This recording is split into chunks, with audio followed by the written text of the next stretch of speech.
So Rengar's getting a rework, and I thought I'd make a video to chat about it. Rengar is probably my favourite champion to play. He's just got everything I want. The theme of a savage bestial hunter is awesome, and the aesthetic of this big white furred cat monster slinking through the jungle like a total boss is exactly, yeah, it's what I need in my life. And on top of all that, his kit is just so satisfying to use. His bush jumping gives him a lot of conditional mobility and a lot of skill expression, which is actually quite beautiful in the right hands, not mine obviously. He's got the damage to impact and carry games, but also a little bit of utility, which makes him feel like not an entirely selfish pick and, can actually do something for the team. So I'm probably about a high bronze, low silver Rengar player. Basically, I'm not very good with him. He's quite mechanically intense and requires a lot of positional experience and understanding in order to get the most out of him and not just like soft int games. So those credentials are usually disqualifying for talking about anything about, Rengar, but place me quite nicely within the demographic that Riot is targeting with these changes in order to make him more accessible to low elo players. So that being said, I'm going to play this footage of me practicing my clear, which I've probably done like 10 minutes a day for months, and you can judge my mechanics and skill level from that. Whilst I talk about my general thoughts on this rework, not the minutiae of all the numbers that are changing, other people with far more knowledge can do that better than I can, but I'll talk about the basic gist of how a Joe Blogs Rengar feels about these changes at a general level. So first up are the changes to his stacking passive, which has now gone down to 3 stacks maximum before you get your empowered ability. And what that means is you can now essentially just run up in the open and fight someone and get to your empowered ability by doing a full rotation of your Q, W, and E. This makes Rengar much more flexible in where he can pick fights, and just a bit more forgiving in general, lowering the skill floor of this character overall. However, I don't see this fundamentally changing the way in which Rengar gets played, in that if you're just going to run at someone down an open lane, you're going to die. His fighting cadence of kind of jumping in, getting a full rotation off, and then running back to a bush wasn't just to go and get another stack. It disrupts most other enemy characters' attack patterns in your favour, in that you get your cooldowns, you get time to get your cooldowns to come back so you can go for another round of burst. Dropping enemies' line of sight of view and minion aggro is just useful in the middle of a fight, and also being in a bush gives you a greater range because you've got your jump action, right? You've got more options in terms of you can jump out at that enemy that's chasing you, you can jump out at another enemy that's appeared, you can jump out to a plant or a minion wave to give yourself space and kind of help you control the dynamic of the fight. So really this isn't going to change anything about the way you play him beyond maybe concealing that mechanic or kind of that way of fighting from newer players who won't quite have that level of incentive to adopt this fighting style. It seems there might be some combo changes, but those are more due to the changes to the W and E specifically, which we'll get onto later. The triple Q combo still exists as far as I'm aware. And the only thing that could be considered a drop in the skill ceiling would be the fact that as you no longer generate stacks from being in a bush, the trick of cancelling your auto attack as you pass by plants is no longer a thing. Which is a shame. I was looking forward to eventually mastering that mechanic, but now that's obsolete. But it's not a big deal. But that does bring us to the next point of the changes in the stack duration time before they fall off, which has been changed to now be 10 seconds, which is great. The number of times my empowered stacks have fallen off just as I'm getting in range during a gank is uncounted, because I lacked the skill or presence of mind to kite the camp to the exact limit of its tether range. Doesn't change the skill ceiling. You can still be awesome at kiting your camps properly and get the benefit of saved time, but it drops the skill floor. So those extra 2 seconds are really going to help out there. As for top lane Rengar, which I don't really play, though I want to one day when I get a bit better, I can see how having an extra 2 seconds to sit in the bush before losing your stacks, before like having to jump on a minion to last hit it, etc., or potentially lose them, would also be quite useful.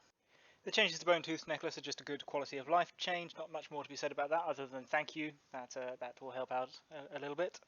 Like Kindred with her marks, Rengar's progression as a champion through the game depends on those stacks, and so having more forgiveness in getting them is always a good thing for no matter what your elo, I imagine. In terms of decreasing the movement speed you get after using empowered ability, but increasing the duration, I think that's probably quite a significant change that I don't fully know the ramifications for off the top of my head.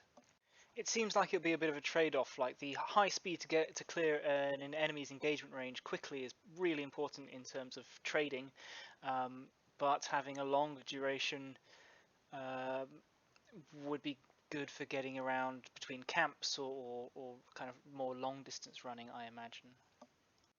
Now the changes to E are really exciting. So the loss of the buffering time, so it's just going to come out instantaneously, is obviously going to be very useful in terms of trading and landing that thing at the critical times.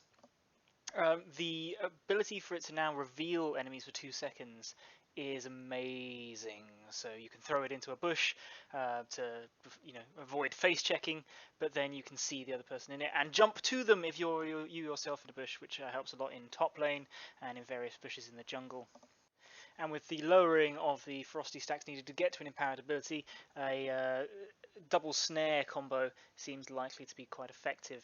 I already use something like that in many of my ganks, in that I will often drop the empowered snare to hit the enemy rather than Q or W, as I find locking them in place like that gives me another 3 auto attacks on them, which I sort of feel is essentially the same damage as I get from the Q. It also helps my my laners who are following up to get there and also get their damage on, which again stacks up.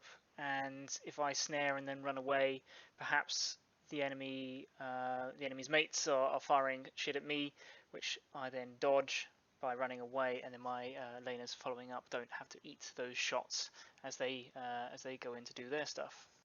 So that brings us on to the W changes, and whilst I've been, on board with all the other ones so far, these ones I'm more concerned about. Going in like a wrecking ball, blowing your burst damage, and then using double W to sustain up the damage you took in return. It was a core trading mechanic for Rengar, and for poking in like teamfight situations where you're playing more of the bruiser style. Trading in the heal on the first W for some resistances makes me very uncomfortable. Now, it could be that the changes to the healing on the empowered ability, in combination with those resistances, make it much of a muchness, like don't make that much of a difference overall, in which case fine. But I'm concerned they either won't really do much, or they'll encourage a more of a sustained fighting style, I don't know, like a Wukong, more bruisery, which doesn't play to the kind of fight spacing style of play that I described earlier, which to me seems to be a core part of Rengar's identity and how his kit functions. So don't get me wrong, I hear this is what Rengar's W used to be like, and if it works for him, then fine. I also don't have a problem with him being like Bruiser or Assassin. I just think that encouraging him to jump into the middle of a fight and stay there runs counter to the champion's identity, and probably it won't be good for him in game. As for the loss of Cleanse, I'm sad. It was a massive crutch, but it is fair enough. That was a ridiculously powerful ability. Just being able to press a button to end, like a Mordekaiser ult or what have you, was just bonkers. I'm going to miss it though so much. So in summary, overall, I'm fine with the changes. I liked the old Rengar. His abilities and the way he played were one of the major attractions for me. I like the theme and aesthetic of Kindred, as much, but I just don't enjoy the marksman playstyle. So whilst changing what I thought was a good thing was probably unnecessary, I love the character and I'm happy to adapt to whatever new iterations come. I don't think the skill ceiling has lowered substantially. There have been a few little things, but ultimately the character still has huge room for progression, and I'm still inspired to try to go as far as I can with it. The skill floor has been lowered substantially, and more people could be expected to compete with me for picking or banning him. But that will come and go as Riot releases more broken hotness, and the cycle will go on. So those are my hot takes. Let's see how the things shake out.